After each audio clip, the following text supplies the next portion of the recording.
ao Senhor e muito digno louvor. Na cidade do nosso Deus, seu santo nome, a alegria de toda a terra.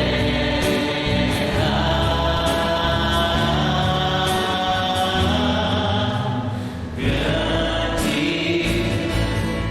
é o Senhor em quem nós temos a glória,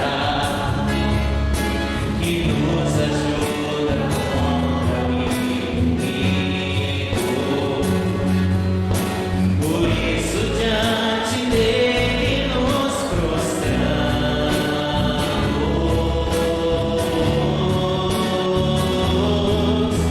Queremos o teu nome engrandecer e agradecer-te por obra em nossas vidas. Confiamos em teu infinito amor, pois só tu és o Deus eterno sobre toda a terra e céus. Grande é o Senhor e muito digno louvor. Na cidade do nosso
carta escrita aos Colossenses, capítulo 3.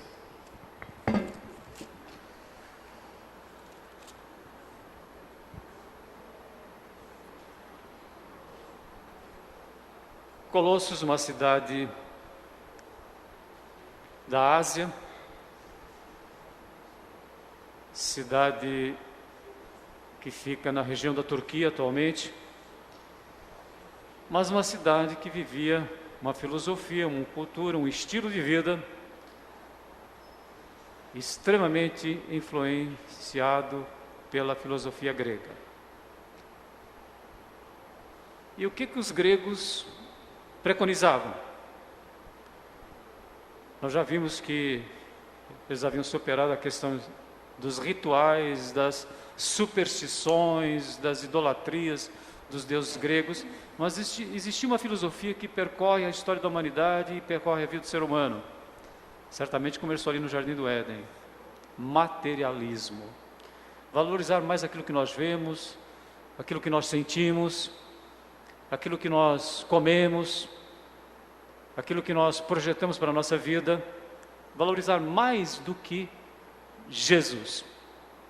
Então o que nós estamos vendo é que Paulo está colocando aquilo que só o Espírito Santo podia fazer com a minha vida e com a sua vida.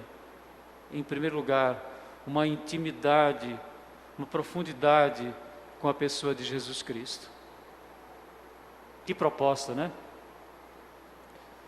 Quando o apóstolo Paulo passou por Atenas, Atenas era a capital da cultura grega, ele teve um diálogo com os epicureus e com os estoicos.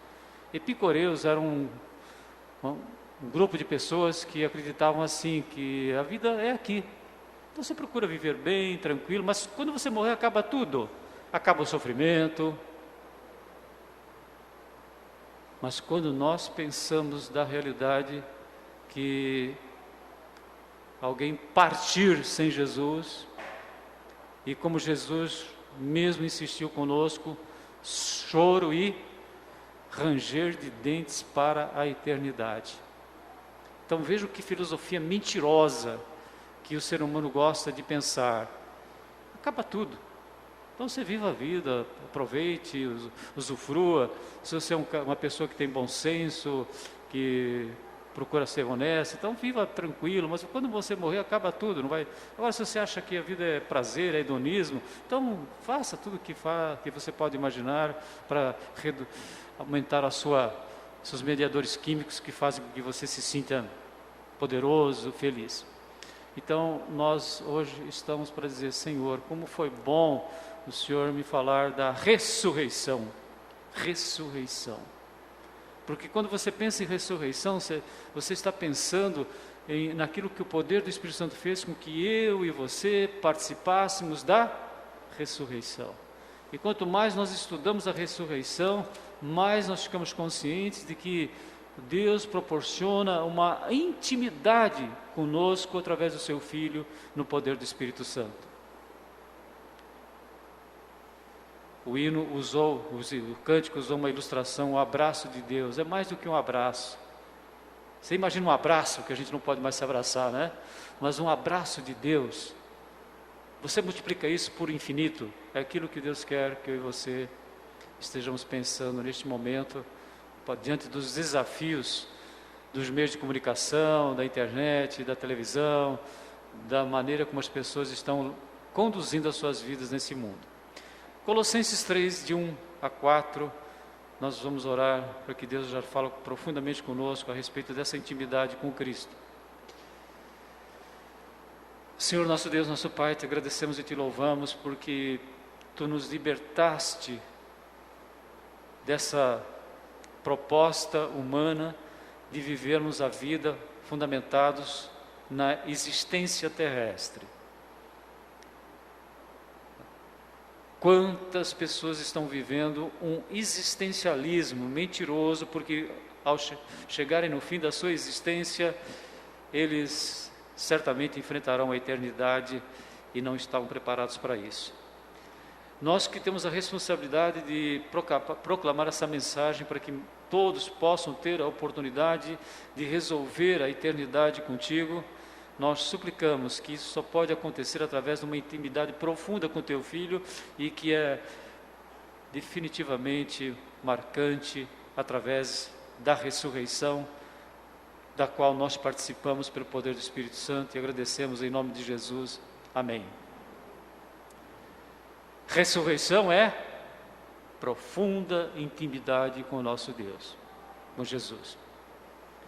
Portanto, já que vocês ressuscitaram com Cristo, procurem as coisas que são do alto, onde Cristo está assentado à direita de Deus. Mantenham o pensamento nas coisas do alto e não nas coisas terrenas, pois vocês morreram e agora a sua vida está escondida com Cristo em Deus. Quando Cristo, que é a sua vida, for manifestado, então vocês também serão manifestados com Ele em glória.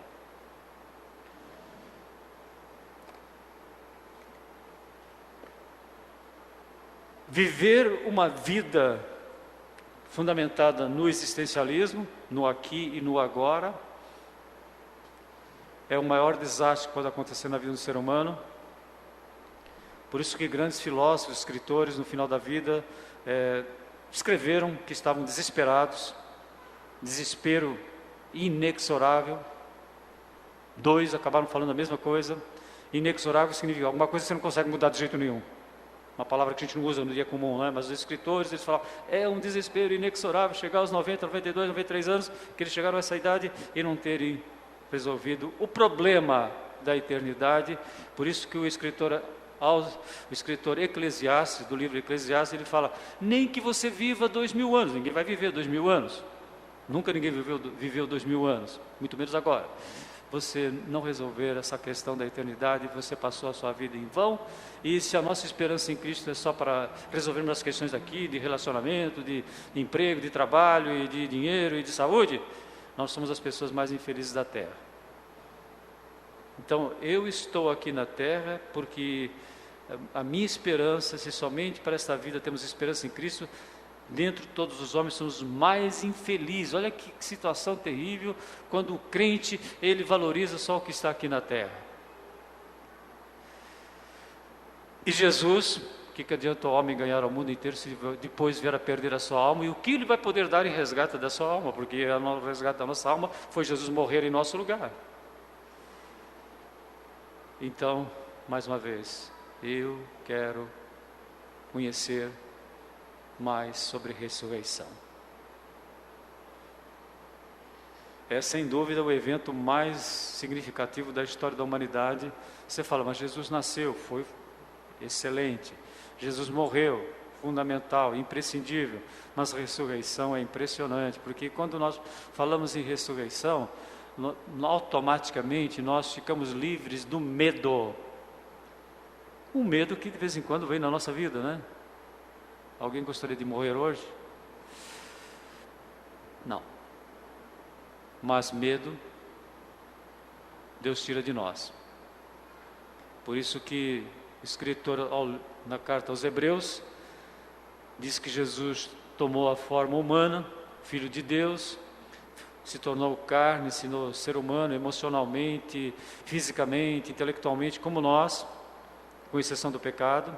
Ele sofreu grande angústia mortal, como nós de vez em quando sofremos, angústia, tristeza, decepções, frustrações, mas ele participou dessa condição humana para que por sua morte derrotasse aquele que tem o poder da morte, isto é, o diabo, e libertasse aqueles que durante toda a vida estiveram escravizados pelo medo da morte. Então, ressurreição. Senhor, faz com que eu lembre dessa ressurreição todos os dias da minha vida, todos os momentos, porque aí eu vou dizer, todavia eu me alegrarei no Senhor e exultarei no Deus da minha salvação.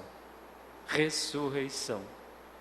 É por isso que vocês veem constantemente no livro de Atos, falando sobre a ressurreição. Você vai para as cartas tocam nesse assunto com muita frequência. Ressurreição, porque ressurreição é você estar intimamente ligado com nosso Senhor e Salvador Jesus Cristo.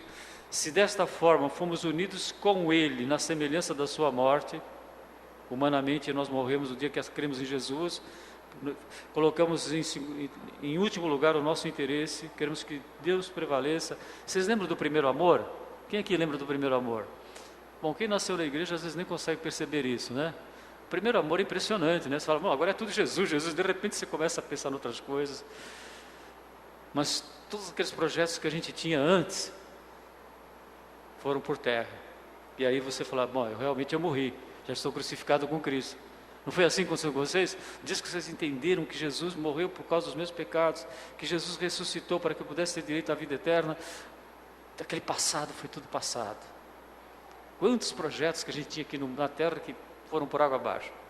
Glória a Deus, glória a Deus. Quem passou por isso aqui? Nem só a Elza? Vocês também, né? Eu também.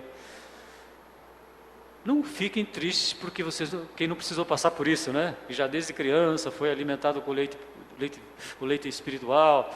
Glória a Deus por isso. Não precisaram passar por aquilo que nós passamos, né? Então, às vezes o pessoal fala, mas eu queria ter me convertido na época que eu estava lá no mundo. Para com isso, pô. Glória a Deus quando você não precisa ir para o mundo. Amém? Não é isso? É isso que nós explicamos para que os nossos filhos valorizem. Que graças a Deus eles não precisaram ir para o mundo. Para poder perceber como que é importante a ressurreição, como é importante ter morrido com Cristo, como é importante ressuscitar com Cristo. Desta forma vocês foram unidos a Ele na semelhança da sua morte, certamente seremos também na semelhança da sua ressurreição. Ressurreição. Pois sabemos que o velho homem foi crucificado com Ele, para que o corpo do pecado seja destruído e não mais sejamos escravos do pecado. Mais uma vez, Deus seja glorificado. Porque ressurreição é você ter uma intimidade, a maior intimidade que nós passamos a ter com Deus é pelo fato de quando Ele morreu ali, nós morremos também para o nosso eu, morremos para aquele medo do inimigo, que para de ter medo do inimigo, o inimigo já está vencido. Não fica falando nele, né? Todavia o Senhor é fiel, me guardará, me livrará, me fortalece, me guardará do maligno, está na Bíblia. Então vou acreditar naquilo que está ali, não vou negligenciar nem subestimar o poder dele. Também tem que tomar cuidado com isso, né? Brincar. Não brinque com ele. Mas submeteis a Deus e resistir ao diabo, ele fugirá de vós. Vocês entenderam como é que é a vida que o crente tem que levar? Confiado no que está escrito na palavra. Não porque caiu a xícara foi inimigo. Não. Pode ser 1000 fatores que fizeram cair. Foi a gravidade que fez cair, porque você não tomar cuidado. Mas, então, nós agora vivemos uma vida livres do medo. Medo da morte, medo do inimigo. Inclusive, no culto passado, nós vimos medo de pecar, não é? Medo de não conseguir vencer o pecado. O que nós vimos no domingo passado? Que Deus fala conosco que é possível a gente ter uma vida com menos pecado, porque obedecer a Deus, fundamentados na palavra, na oração e na comunhão, quando você valoriza a palavra, não são rituais, não são cerimônias, você valoriza a oração. A oração é a dependência total de Deus. Você tem um respeito pela sua comunidade, a sua igreja. Você valoriza a sua igreja. Quando você faz isso, a vida se torna bem mais suave. Foi isso, né, Lígia? Porque a gente fica assustado, mas a Bíblia fala que eu posso ver uma vida mais tranquila. Como é que eu vou cercado de tantas tentações? Mas como vocês lembram, e eu gostaria que vocês lessem depois em casa, Deuteronômio capítulo 30, versículo 15, quando ele fala assim, olha, para com essas ideias que é impossível, que é difícil, que a tentação é muito grande, porque não há tentação além das nossas forças. Então, nada disso, a palavra está bem próxima de vocês, está em sua boca, em seu coração, por isso vocês poderão obedecer. Olha que maravilha, Deus andando conosco. Um pai andando com seus filhos, como nós vimos pela manhã, né? Seu filho chega em casa lá com umas notas meio estranhas. Aí você, está vendo você não estudou, você é um vagabundo, e começa a falar 1000 coisas, né? Você já pensou se Deus fizesse isso com a gente, quando a gente desobedece? O que Deus fala? Filho, vamos lembrar do Ineto? Eu abraço você, vamos juntos, vamos enfrentar essa. Eu vou estudar com você, eu quero andar junto com você. E se você não conseguir aprender comigo, nós vamos procurar um professor particular. Aí nós lembramos do professor Hélio, que foi uma bênção na vida de muitas crianças aqui da igreja. Vocês lembram disso? Então esse propósito é de Deus, livres do medo pela ressurreição. Ele quer andar conosco, Ele quer que a gente intensifique essa intimidade com Ele. Uma pessoa que dizem que leu a Bíblia 200 vezes e depois perguntaram para ele o que ele queria fazer. Ele falou assim: eu quero continuar lendo a Bíblia mais vezes. Mas por que você quer? Porque eu quero aumentar a minha intimidade com Cristo. Depois de ler a Bíblia 200 vezes, ele achava que ainda não tinha uma intimidade com Cristo. Você já sabe quem é, né? Esses últimos dias tenho falado várias vezes dele. Quem é? George Miller. Alguns falam 100, mas tem gente falando até 200 vezes. Nos últimos anos da sua vida, ele ia 4 vezes por ano. Ah, pastor, você já leu tantas vezes, o que você queria fazer? Ah, eu quero ler mais a Bíblia. Por quê? Porque eu preciso aumentar a minha intimidade com Jesus. Ah, mas o senhor já tem tanta intimidade com Ele, mas eu preciso aumentar a minha intimidade com Ele. Porque o desafio é muito grande. Conhecer o amor de Cristo, que excede todo entendimento, na sua profundidade, na sua altura,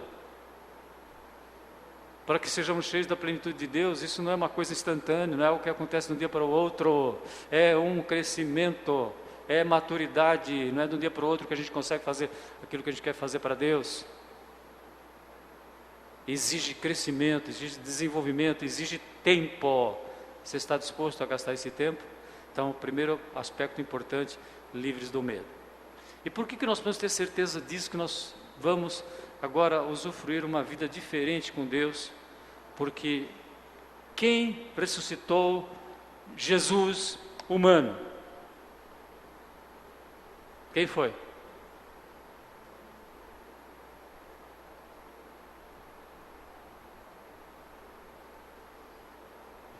Quem fez com que Jesus ressuscitasse? Porque ali ele continuou sendo Deus, a prerrogativa divina não foi abandonada, não foi deixada, mas ali ele morreu fisicamente, emocionalmente, só não morreu espiritualmente. Morto, 3 dias. Quem vai lá e ressuscita? Fala? Espírito Santo. Por que é importante nós lembrarmos disso? Então, quem nos ressuscitou? A Bíblia fala, o Espírito Santo. O mesmo Espírito que ressuscitou Jesus é o mesmo Espírito Santo que me ressuscitou. Então, se é o mesmo Espírito que me ressuscitou, então eu tenho dentro de mim aquilo que nós estamos cansados de saber, Espírito Santo.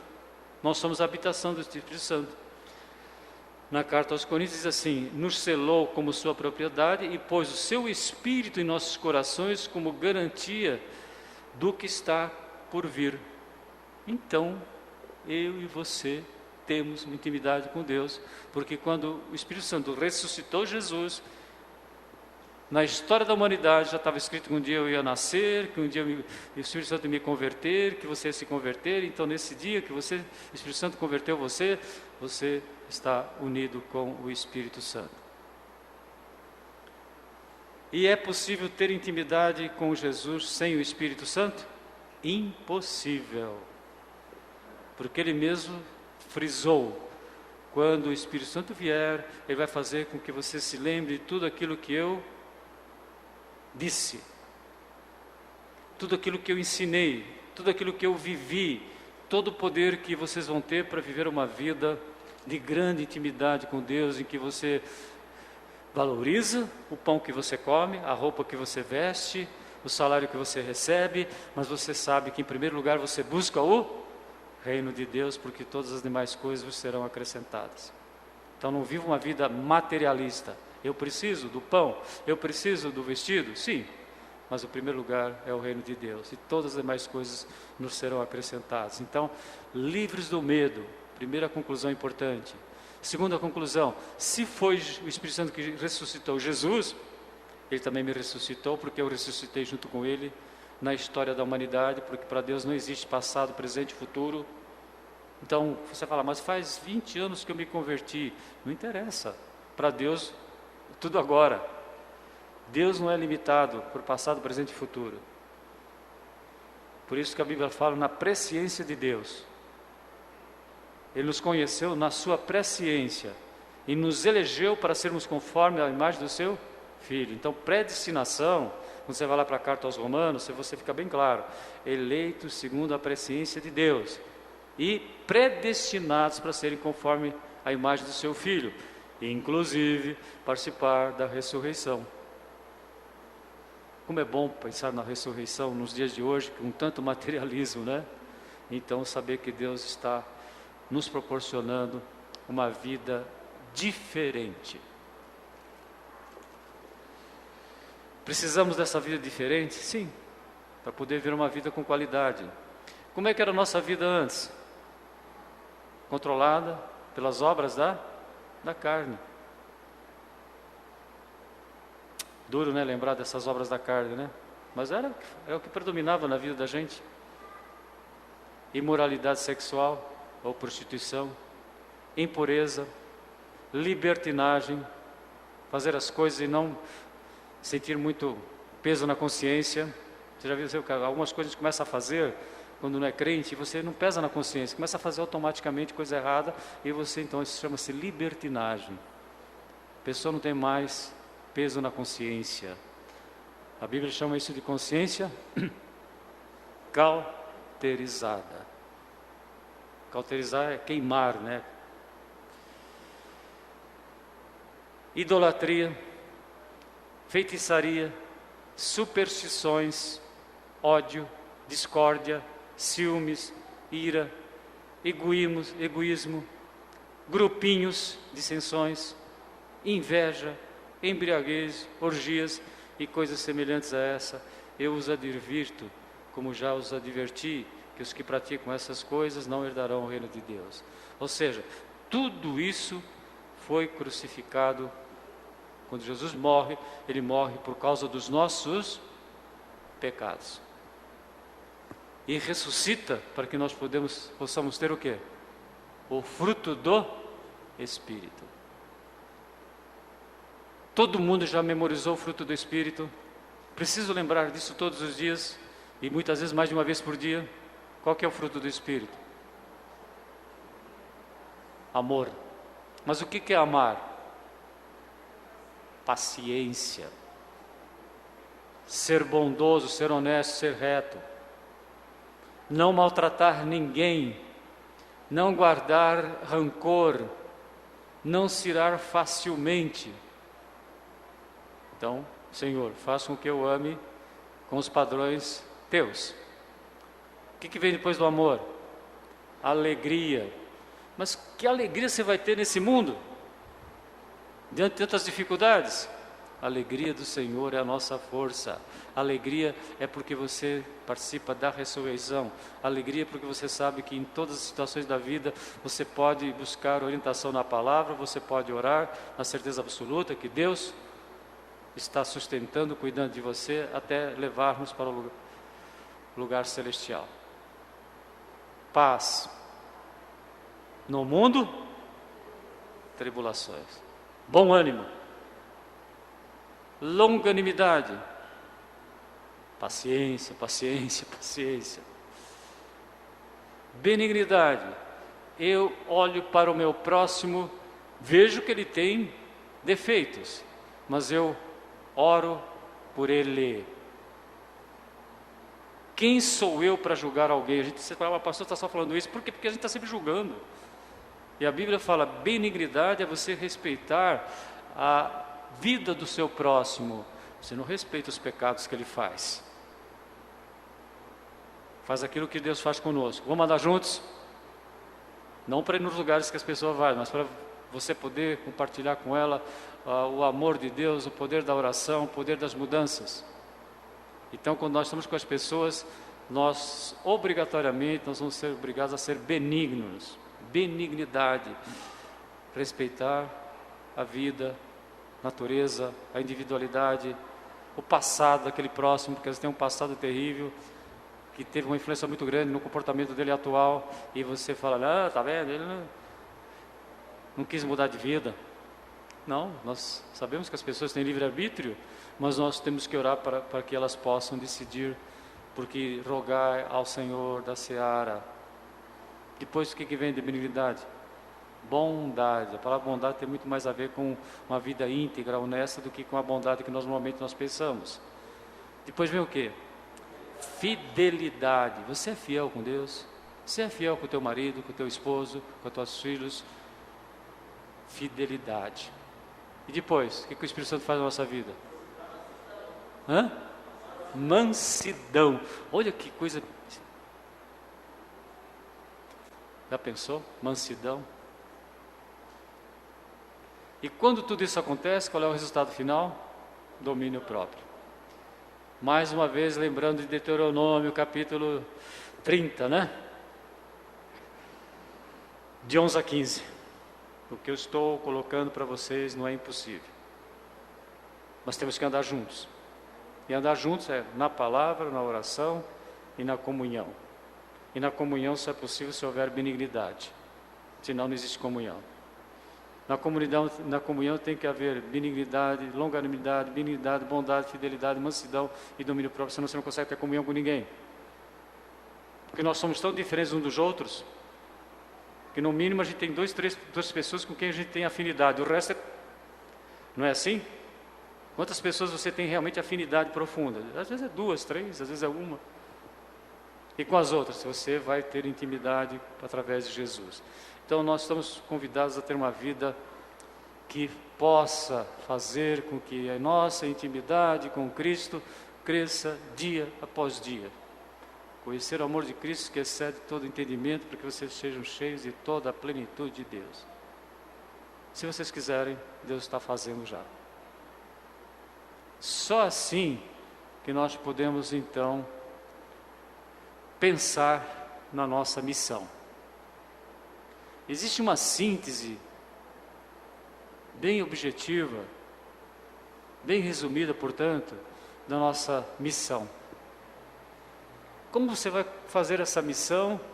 Porque quanto mais você está na missão, mais intimidade, mais consciência da ressurreição você vai ter. Por isso que Jesus disse, de por todo mundo pregar o Evangelho, e depois no final que ele fala, eis que eu estou convosco até a consumação dos séculos. Então essa intimidade é cada vez maior com Jesus. Como que isso acontece? O penúltimo livro da Bíblia nos fala que isso acontece desta forma. Edifiquem-se, porém, amados, na santíssima fé que vocês têm. Edificação. Lembra do domingo passado? Treinamento. Mas treinamento para nós é o quê? Edificação na palavra. O que logo a seguir vem? Orando no Espírito Santo. Mantenham-se no amor de Deus enquanto esperam que a misericórdia do nosso Senhor Jesus Cristo os leve para a vida eterna. Ressurreição. Tenham compaixão daqueles que duvidam. Benignidade. Salvem-nos, arrebatando-os do fogo, a outros ainda mostrem misericórdia com temor. O crente, ele veio aqui para ser um bombeiro. Quando Jesus disse, as portas do inferno não prevalecerão, você está tendo pessoas do fogo eterno. Ah, mas isso aí é uma ilustração. Bom, mesmo que seja uma ilustração, para mim serve para eu entender que o inferno é terrível. É você estar num incêndio e não ter como sair dele. Então, Judas, que a gente tem, tudo indica que ele era irmão de Tiago, e se era irmão de Tiago, era irmão de Jesus também. Ele nos fala a respeito disso. Edificação, oração e levar o Evangelho para as pessoas. Crentes bombeiros, as portas do inferno não prevalecerão. Pela vida que nós levamos, as pessoas vão ter interesse em saber quem tem colocado paz no nosso coração, quem tem colocado ânimo na nossa vida, apesar de todas as dificuldades, apesar dos nossos medos, que muitas vezes eles existem, apesar das tentações que nós enfrentamos. Então ele coloca, tenham compaixão daqueles que duvidam, a outros salvem-nos, arrebatando-os do fogo. Cada vez que nós tiramos uma vida, levamos o Evangelho para alguém, e a pessoa se converte, você está participando de uma missão resgate, de um grande incêndio, e esse incêndio a Bíblia caracteriza como sendo o inferno. Choro e ranger de dentes. Cada vez que eu vejo isso, assusta, porque às vezes você vê pessoas que estão tão distraídas ainda, tão sem consciência que no outro dia podem não estar aqui.